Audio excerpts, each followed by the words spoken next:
This process of unfoldment, of delving into the depths of identity, comes with a lot of grief. This doesn't mean that the whole process will be grief, but there will be periods where the grief, the feeling of loss, and letting go will be profound and pervasive in your experience. This is completely okay, of course. However, I do feel inclined to say that among people, we have a varied response to grief. Some people are far more comfortable with grief. It may have to do with life circumstances. It may simply have to do with their karma. But others tend to resist quite a bit. There's a fear of sadness, a fear of grief and loss that really causes a sort of dualistic, repressed experience in regards to loss. So when it comes to grief, when it comes to this feeling of losing oneself, losing the world, losing ideas about oneself, losing a future, losing a past,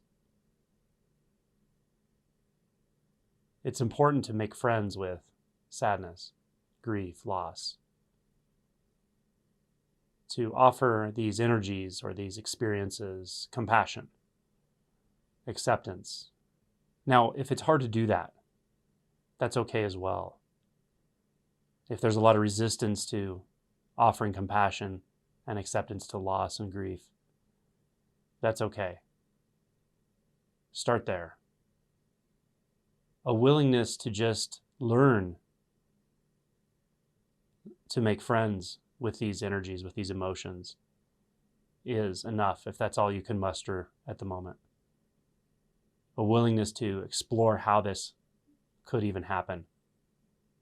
How to start to make friends with these energies that feel so challenging, that feel like something I don't want. I don't want to be here. Or I just want to ignore, push away, bury. Start there. Start with the resistance. Accept the resistance. Realize that's what you're feeling, that's what you're experiencing. Something that just says, no, I don't want this. Not interested. It's not part of my life. Or I only feel positive emotions. All of these thoughts, beliefs about yourself, identity structures, they're signposts or breadcrumbs that tell you where to look. Look deeper, feel in deeper. What's the fear? The fear is the resistance. The fear that if I feel sadness, if I feel grief, it will overtake me. I won't be able to handle it. These fears,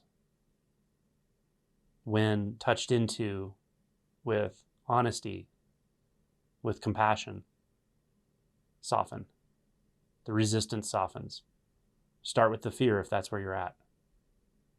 Feel the fear. What does fear feel like in the body? How does it feel to embody fear? The unknown. It can be uncomfortable. Can you make friends with being uncomfortable? Can you make friends with some disorientation, not knowing what it's going to mean if I accept anger, fear, sadness? That's the unknown in the emotion spectrum. It's okay. Just like getting into a pool of water. If it's a cold pool, start slowly. It's okay. Just take your time. Start with your toes and feet and your legs. At some point, you'll feel comfortable enough to get in all the way. And then at some point, you'll feel comfortable enough to submerge your head and realize that that energy of absorption in the emotion body, the energy of absorption into sadness or grief, is just part of life. When you're fully in contact with that and you're not trying to uphold a dualistic construct of thoughts and beliefs. You feel directly through the sadness. You feel through to the other side. The other side of sadness is birth. The other side of grief and loss are rebirth. They're one and the same. When we cut ourselves off from loss, we cut ourselves off from rebirth. We can't have one without the other. But also we don't want to intellectualize that. We have to feel so deeply in that we feel the joy and the pain simultaneously. We feel the surprise and the wonder and the loss simultaneously. This is possible. It's your birthright. It's your true nature. But it can take some time and experience. So just be willing to touch in, to feel what's there. Start with whatever layer is the most prominent in your experience. Might be intellectualization or justification. Follow that a little deeper. Why do we want to be in our head right now? Well, because we're uncertain. There's fear here. There's resistance to something deeper, a deeper letting go, a sadness, a grief. Feel into that grief. This takes time. It's okay. But you'll know once you're there, when you're able to just let there be grief. There's a time for that in life. We will all come in contact with it.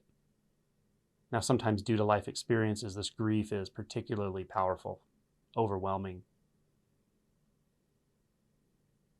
This is a challenging time. It comes too fast. We still have responsibilities to take care of, but maybe we've lost a partner, a spouse. That's the deep and powerful and profound grief that we may come in contact with, and most of us will to some degree at some point in our life. Maybe we've lost a child or a parent. This is very profound grief. In these situations, it may feel like grief and loss are the only experience available. And a part of us gets very disoriented with this, because at least in these moments, we have to let go of all the ideas we had about the future, who we are, who our loved ones are, what safety is. There's a lot of expectation we are forced to let go of, a lot of planning, a lot of ideas. And all of those ideas relate to our own identity to some degree. So we're also letting go of ideas about ourselves. This, for obvious reasons, can be very challenging. So trust the grief itself, the experience of it. Let yourself feel it. Feel it in your body. Spend time with it. Where do you feel it? Find it in your body. You might feel it everywhere in your body, from your toes to your head. It might be more localized in the chest, or the throat, or the gut. But feel it. Trust the pure contact. It knows how long to be here. And it may come and go for a while. There are no specific rules to this. No one can tell you how to grieve. Only grief can show you how to grieve. It's a natural process. It can be devastating, but it's a natural process. So trust the process. Trust the grief itself. It has intelligence. And to come fully in contact with that intelligence, you really have to give yourself to it and feel right now. Feel it fully. Let it move through the body. Let it express itself naturally. And then trust that it will come and go. There's a natural cadence to this. There's a natural cadence to birth, growth, death, and rebirth. Emotions in these times of great challenge in life are really good teachers. They will teach you the natural cycles.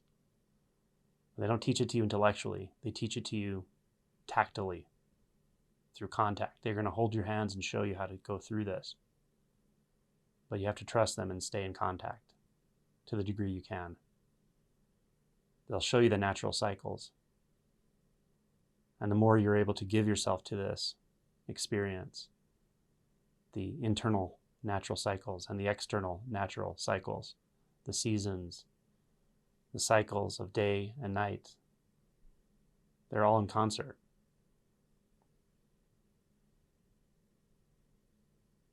Life cycles, death cycles, internal and external cycles are all deeply and profoundly intelligent. And your contact with the emotion body is your tuning fork. So trust it. Trust the contact. Trust the surrender. Trust the grief.